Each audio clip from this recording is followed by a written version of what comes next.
Assalamualaikum Pak. Waalaikumsalam. Silakan duduk, Mbak. Ya, terima kasih. Perkenalkan, nama saya Pandi Nur Rahman. Dengan Mbak siapa? Dengan Baulan Ramadhani Pak, Alamatnya di mana, Mbak? di Banjar. Baik, Mbak. Nanti kita akan berbincang-bincang mengenai kondisi yang dialami oleh Mbak saat ini. Kira-kira waktunya 10 menit. Sebelum kita mulai, mungkin ada yang ingin ditanyakan. Belum ada Pak. Nanti Mbak Wulan bisa menyampaikan secara jujur yang saya tanyakan dan akan menjaga kerahasiaan Mbak. Sebelum kita mulai, saya akan menutup pintu terlebih dahulu untuk menjaga privasi Mbak. Bisa kita mulai ya Mbak? Iya Pak, silahkan. Sebelumnya apa Mbak Wulan bisa diceritakan terlebih dahulu untuk keluhan yang Mbak rasakan sekarang? Jadi gini Pak, saya sudah 3 minggu mengalami batuk, demam, dan diare. Baik Mbak, kalau begitu, apakah Mbak Wulan tahu untuk penyebaran HIV/AIDS sendiri apa saja ya Mbak? Yang saya ketahui itu dari gonta-ganti pasangan ya Pak, terus sama transfusi darah. Menurut Mbak, jika orang terkena HIV, dampak yang terjadi pada kehidupan itu apa yang Mbak ketahui saja? Itu Pak, kita bisa dikucilkan sama orang-orang karena takut penyakit ini menular. Nah, itu betul Mbak. Di sini saya akan menyampaikan penyebaran atau penularan HIV/AIDS itu sendiri seperti gonta-ganti pasangan, kemudian menggunakan jarum suntik bergantian, terus untuk mencegah kita bisa menghindari seks bebas, jangan gunakan jarum bergantian dan lakukan vaksin. Nah, bagaimana Mbak? Apa Mbak Wulan mengerti? Iya Pak, mengerti. Apakah Mbak Wulan punya pasangan? Belum punya Pak. Mohon maaf ya Mbak, Mbak sudah pernah melakukan hubungan seksual? Belum pernah Pak.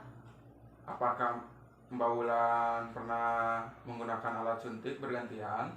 Pernah Pak sama teman saya. Karena sampai sekarang Mbak Wulan memiliki perilaku berisiko yang menggunakan jarum suntik bergantian sama teman. Terus bagaimana? Nah, jadi Mbak Wulan disarankan untuk melakukan tes HIV. Kalau Mbak Wulan melakukan tes tersebut, maka Mbak Wulan nanti akan mengetahui apa Mbak Wulan terdeteksi HIV atau tidak. Oh begitu ya Pak. Nanti prosedur tesnya diantar ke lab, kemudian diambil darahnya, dan seminggu kemudian bisa dilihat hasilnya. Jika hasilnya positif, maka Mbak Wulan itu terdeteksi HIV. Jika dari status HIV tersebut, Mbak Wulan dapat menyesuaikan status tersebut tidak sembarangan dan mencegah penularan HIV. Namun jika hasilnya negatif, Mbak Wulan juga belum tentu terdeteksi HIV. Jika Mbak Wulan termasuk ke periode 9 di mana virus itu tersebut masuk, Mbak Wulan namun belum memberikan tanda dan gejala, sehingga ketika tes tidak diketahui tesnya, nah Mbak Wulan bisa mengulangi kembali untuk tesnya. Apakah dapat dipahami Mbak? Iya baik Pak, saya memahaminya. Sebelumnya ada yang ingin ditanyakan Mbak Wulan? Tidak ada Pak.